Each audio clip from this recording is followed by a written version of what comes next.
ಮನೆಯವರಿಂದ ದೂರ ಉಳಿದು ವೃದ್ಧಾಪ್ಯ ಜೀವನದಲ್ಲಿ ವೃದ್ಧಾಶ್ರಮ ಸೇರಿಕೊಂಡು ಜೀವನ ಕಳೆಯುತ್ತಿರುವ ಈ ಮನುಷ್ಯ ಜೀವಿಗಳಿಗೆ ತತ್ವದರ್ಶಿ ಜಗದ್ಗುರು ಸಂತ ರಾಮ್ಪಾಲ್ಜಿ ಮಹಾರಾಜರ ಅನುಯಾಯಿಗಳು ಸತ್ಸಂಗ ಆಯೋಜನೆ ಮಾಡುವ ಮುಖಾಂತರ ಆಧ್ಯಾತ್ಮಿಕ ಜ್ಞಾನ ನೀಡುವ ಕಾರ್ಯಕ್ಕೆ ಮುಂದಾಗಿದ್ದಾರೆ ಕಣ್ರಿ.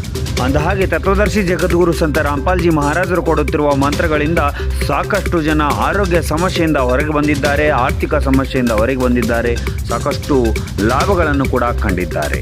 ಸೊ ಇದೀಗ ಈ ವೃದ್ಧಾಶ್ರಮದಲ್ಲೂ ಕೂಡ ಸಂತ ರಾಮ್ಪಾಲ್ಜಿ ಮಹಾರಾಜರ ಅನುಯಾಯಿಗಳು ಸತ್ಸಂಗ ಆಯೋಜನೆ ಮಾಡುವ ಮುಖಾಂತರ ಆಧ್ಯಾತ್ಮಿಕ ಜ್ಞಾನದ ಜೊತೆಗೆ ನೊಂದು ಬೆಂದಿರುವ ಈ ಜೀವಾತ್ಮಗಳಿಗೆ ಭಕ್ತಿಯ ಬೆಳಕನ್ನ ನೀಡಿ ಹೋಗಿದ್ದಾರೆ. ಅಂದಹಾಗೆ ಜೀವನದಲ್ಲಿ ಶಾಂತಿ, ನೆಮ್ಮದಿ, ಸಿರಿ ಸಂಪತ್ತು ನೀಡುವ ಸಂತ ರಾಮ್ಪಾಲ್ಜಿ ಮಹಾರಾಜರ ಸತ್ಯಭಕ್ತಿ ಮಂತ್ರಗಳು ನಿಮಗೂ ಬೇಕಾದರೆ ರಾಜ್ ಮ್ಯೂಸಿಕ್ ಕನ್ನಡದಲ್ಲಿ ಸಾಯಂಕಾಲ 7:30ರಿಂದ 8:00ವರೆಗೆ ಪ್ರಸಾರ ಆಗುವ ಸತ್ಸಂಗ ನೀವು ನೋಡಿ. ಹಾಗೂ ಸಾಮಾಜಿಕ ಜಾಲತಾಣ ಫೇಸ್ಬುಕ್, ಯೂಟ್ಯೂಬ್ ಸೇರಿದಂತೆ ಹಲವಾರು ಸಾಮಾಜಿಕ ಜಾಲತಾಣದಲ್ಲಿ ಸಂತ ರಾಮ್ಪಾಲ್ಜಿ ಮಹಾರಾಜ್ ಕನ್ನಡ ಸತ್ಸಂಗ ಅಂತ ಹೊಡೆದ್ರೆ ಪೂರ್ತಿ ಸತ್ಸಂಗ ನೀವು ಕೇಳಬಹುದು.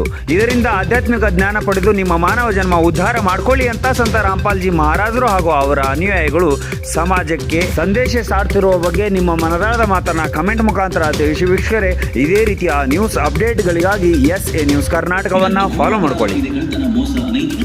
ಈಗ ಕೇಳಿದ ನನ್ನದೇನಾಗುವುದು